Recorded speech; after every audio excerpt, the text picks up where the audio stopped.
Hello guys, welcome to your channel in focus study. आज हम ECU 9 date is money and banking के कुछ important question करेंगे। Important question means आज हम ब्लॉक 1 कर रहे हैं, ठीक है। हम चारों ब्लॉक कवर करेंगे, ठीक है। हम एक वीक में या 1.5 वीक में चारों जो ब्लॉक हैं उसको कवर करेंगे, ठीक है। देखो, ब्लॉक वाइज स्टडी करने से ये होगा, हमें एक सीरीज़ वाइज हमें पता चलेगा, ठीक है, कि पहले क्या चीज़ें हमें रीड करनी है, फिर क्या चीज़ें रीड करनी है, क्या स्किप करनी है वो भी बताऊंगा मैं, ठीक है। सारी चीज़ें देखो पढ़ोगे तो आपका टाइम वेस्ट होगा, तो टाइम वेस्ट ना करके हम उस टाइम को हम कहीं और इन्वेस्ट कर सकते हैं, ठीक है।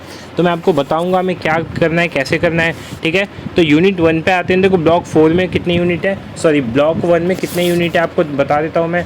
टोटल हमारे आई थिंक 4 यूनिट है, ठीक है। 4 यूनिट है। पहला यूनिट क्या है, मनी, ठीक है। मनी नेचर उसके, फिर फंक्शन, फिर सिग्निफिकेंस। दूसरे में डिमांड है। डिमांड ज़्यादा इंपॉर्टेंट नहीं है, इससे 1-2 क्वेश्चन कभी कभी पूछे जाते हैं। और मनी प्राइस भी ज़्यादा इंपॉर्टेंट नहीं है, इससे भी कभी कभार क्वेश्चन पूछते हैं। बट जो 4th यूनिट है ना, 4th और फर्स्ट यूनिट, इससे मोस्ट क्वेश्चन रिपीट होते हैं, ठीक है। 4th जो यूनिट है वो इन्फ्लेशन है। इन्फ्लेशन से क्वेश्चन हर साल आने हैं, ठीक है। तो एक बुक से एक क्वेश्चन आना ही, इसमें 1 या 2 क्वेश्चन आना ही ज़्यादा से ज़्यादा ज़रूरी, मतलब होता ही है कि 1-2 आएगा, क्योंकि 4 बुक है और टोटल क्वेश्चन ही हमें 5 अटैम्प्ट करने होते हैं, ठीक है। तो आप समझ सकते हैं। तो हम देखते हैं हमें इसमें क्या क्या रीड करना है, जो हमारा पहला यूनिट है, ठीक है। मैं फिर उसका आपको एक्सप्लेन करके बता दूंगा, ठीक है। तो देखिए, इसमें पहला है problems of barter system. Barter system जो है, इसकी क्या प्रॉब्लम्स हैं, ठीक है। बार्टर सिस्टम आपको पता होगा, पहले जब मनी नहीं था तो हम किस चीज़ का यूज़ करते थे, बार्टर सिस्टम का यूज़ करते थे। क्या करते थे उसमें, हम एक्सचेंज क्या करते थे, गुड्स करते थे without using money, is known as क्या, बार्टर सिस्टम, ठीक है। अब बार्टर सिस्टम की, चलो उस टाइम पे तो मनी नहीं था हमारे पास, ठीक है, तो हम यूज़ कर लेते थे। बट इसकी प्रॉब्लम्स बहुत सारी होती हैं, जैसे डेफर्ड पेमेंट नहीं कर सकते, कॉमन में मेजर वैल्यू नहीं होती इसमें, ठीक है। डिफ़िकल्टी होती है स्टोरेज करने में भी, आप स्टोर कैसे कर पाओगे, आपको कुछ और चाहिए। वो मनी तो हम स्टोर कर सकते हैं, बैंक में जमा कर सकते हैं, अपने पास रख सकते हैं, बट जो थिंग्स होती हैं, जो गुड्स होते हैं, उसको आप स्टोर नहीं कर सकते। आप दही को स्टोर कितने दिनों तक करोगे, दूध को कितने दिनों तक करोगे, ख़राब हो जाएगा, ठीक है। और जो कोइंसिडेंस भी होता है, डबल कोइंसिडेंस होता है जो बार्टर सिस्टम में, वो भी पॉसिबल नहीं होता, बहुत बहुत कम पॉसिबल होता है कि आपको जो चाहिए सामने वालों को भी वही चाहिए या नहीं चाहिए, ठीक है। तो ये चीज़ें होती हैं बार्टर सिस्टम की। क्या प्रॉब्लम, पहला क्या आप लिख सकते हो, डेफर्ड पेमेंट नहीं होता।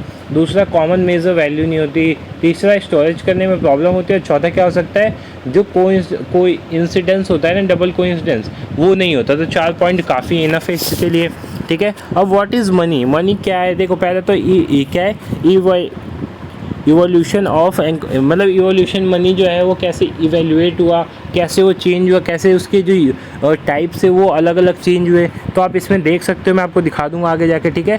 इसमें वही है कि कौन कौन से टाइप के मनी हम यूज़ करते थे, फिर क्या चेंजेस हुए, ठीक है। तो इतना इंपॉर्टेंट नहीं है, इसको आपको कुछ स्किप कर सकते हो आप, ठीक है। व्हाट इज़ मनी, मनी आपको पता है, मनी इज़ अ मीडियम और मीडियम ऑफ पेमेंट, ठीक है। ये एक तरह से मीडियम ऑफ पेमेंट होता है और medium of transfer of goods होता है, ठीक है। ऐसे आप बोल सकते हो सिंपली लैंग्वेज में, ठीक है। फिर फंक्शन ऑफ मनी, ये बहुत इंपॉर्टेंट है। मनी के क्या क्या फंक्शन होते हैं, 3 फंक्शन होते हैं मनी के। अगर देखा जाए तो मनी के 3 फंक्शन होते हैं। वो तीनों फंक्शन क्या है, देखो पहला तो होता है प्राइमरी फंक्शन, दूसरा सेकेंडरी फंक्शन और तीसरा कॉन्टीजेंट फंक्शन, ठीक है। प्राइमरी फंक्शन में क्या आता है, मैं आपको दिखाई देता हूँ, ठीक है। देखो, ये था जो हमारा था इवैल्यूएशन ऑफ मनी, ठीक है। मनी है यहाँ पे तो एक तो कॉमन मनी होता है और एक बैंक मनी होता है। बैंक मनी में चेक आते हैं, ड्राफ्ट आता है जो डिमांड ड्राफ्ट होता है, ठीक है। और इसमें कॉइन आता है, करेंसी आता है। कॉइन में भी क्या आता है, फुल्ली बॉडीड आती है और एक टोकन वाली आती है। इसमें क्या होता है, रिप्रेजेंटेटिव पेपर नोट्स होते हैं और एक फाइट मनी होती है, ठीक है। तो आपको ये ज़्यादा याद करने की ज़रूरत नहीं, इतना इंपॉर्टेंट ये है ही नहीं, ठीक है।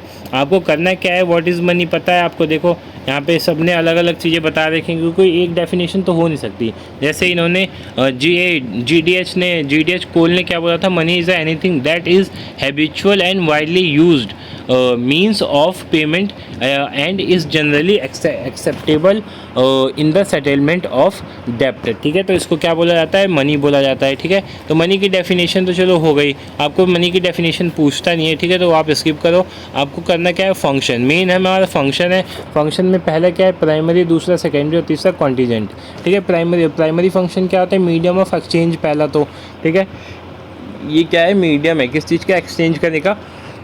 मीडियम है। जैसे हम बार्टर सिस्टम में करते थे, हम एक्सचेंज करते थे, तो हमें जो चाहिए वो दूसरे बंदे को भी चाहिए नहीं चाहिए, वो प्रॉब्लम होती थी। बट इसमें हम क्या कर सकते हैं, जो हमें चाहिए हम दूसरे बंदे को मनी दे के वो चीज़ ले सकते हैं, तो प्रॉब्लम नहीं आएगी। फिर मेज़र जो होता है वैल्यू, वो भी मेज़र कर सकते हैं। जैसे हमने सुना है बार्टर सिस्टम में, मान लो कि आपको बकरी खरीदनी है, दूसरे वाले बंदे को दूध चाहिए, ठीक है, तो आप ये तो करोगे नहीं, चलो मैं तुझे 1 किलो दूध दे रहा हूँ तो अपनी 1 किलो बकरी दे दे, उसकी तो बकरी मर जाएगी ना। तो ठीक है, तो मेज़र की जो वैल्यू होती है मनी में सेम हो सकती है, ठीक है, मनी में सेम हो सकती है, बट बार्टर सिस्टम में नहीं होती।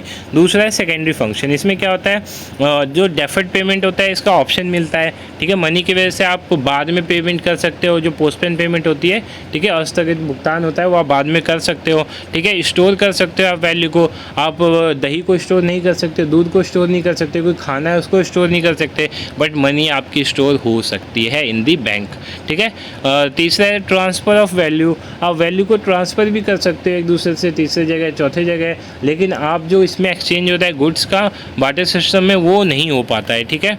उसके बाद कॉन्टीजेंट में क्या आते हैं, 3 आते हैं। पहला क्रेडिट सिस्टम को ये प्रमोट करता है एक तरह से, ठीक है, इसकी वजह से क्रेडिट सिस्टम क्या हुआ है, ठीक है। आप बार्टर सिस्टम में बोलोगे तू मेरी बकरी उधार रख ले, नहीं ऐसा नहीं होगा, बट इसमें आप पैसे उधार दे देते हो, बाद में ले लेते हो, ठीक है।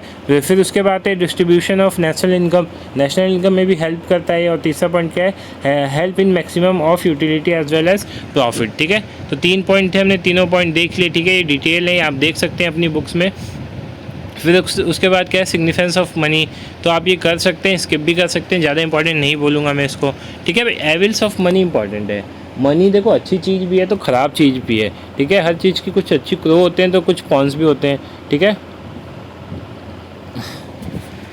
ठीक है। तो पहला क्या है, इकोनॉमिक डिफेक्ट्स होती हैं, ठीक है। इकोनॉमिक डिफेक्ट्स मतलब पहला पॉइंट इसमें देख सकते हो आप, जैसे इसमें ये रहा कि use of money has given rise to greed and exploitation of poor which has resulted in greater inequality of income and wealth, ठीक है। जो ग्रीड, लालच को बढ़ाता है मनी, ठीक है, और एक्सप्लोशन करता है किसका, पुअर्स का, और इसकी वजह से क्या होती है, जो हमारे समाज में जो अमीर गरीब के बीच की डिस्टेंस है वो तो और ज़्यादा होते जा रही है, ठीक है। फिर उसके बाद मनी, सेकंड पॉइंट आप देख सकते हो, money help in extending the scale of production.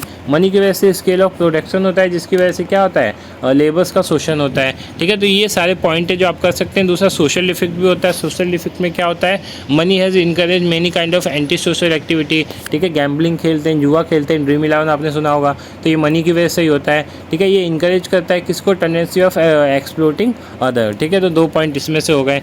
फिर उसके बाद हमारा आता है, आई थिंक ये हमारा यूनिट ख़त्म हो गया, ठीक है। फर्स्ट यूनिट ख़त्म हो चुका है। अब हम आएंगे सेकंड यूनिट पे, ठीक है। फर्स्ट यूनिट हमने ओवर कर लिया। फर्स्ट यूनिट के इंपॉर्टेंट क्वेश्चन मैंने आपको बता दिए, आपको इसमें से क्या क्या करके जाना है पेपर में। मैं एक एक यूनिट करके जाता हूँ, ठीक है। पहले यूनिट में मैंने समझा दिया आपको, ठीक है। कल मैं सेकेंड यूनिट लाऊँगा, फिर थर्ड यूनिट, फिर फोर्थ यूनिट, ऐसे करके मैं एक एक यूनिट डेली डालता जाऊँगा, ठीक है। तो होप्स आपको समझ में आया, और जो चीज़ आपको ना समझ में आई हो आप कमेंट करके बता सकते हैं, ठीक है, ताकि मैं उसके लिए भी अलग से वीडियो डाल दूँ, ठीक है। होप सो आपको वीडियो अच्छी लगी हो। Thank you so much.